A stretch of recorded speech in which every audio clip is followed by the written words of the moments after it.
झोला सच बोला में गौरा तोहरा का होला। बिसरल बा डमरू बिसरल बा झोला सच बोला में तोहरा के गौरा का होला। सावन में कहे तोहर लटकल बा लोला हो लटकल बा लोला।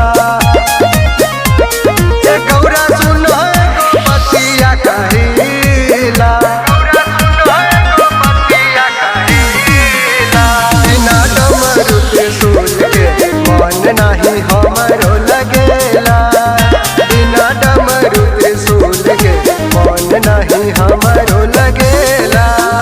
बिना डमरू त्रिशूल के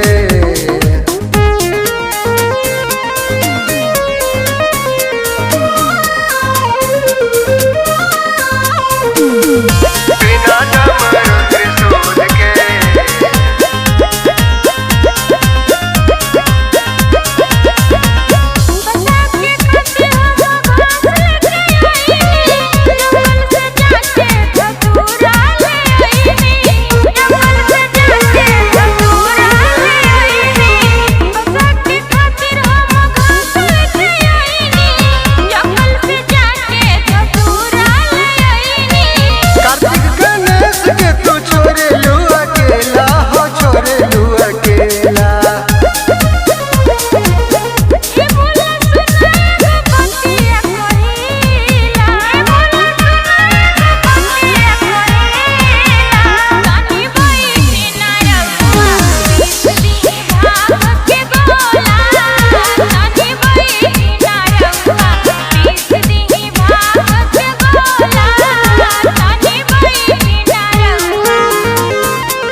मिट मिट बोल के तू हमके फसावेलू।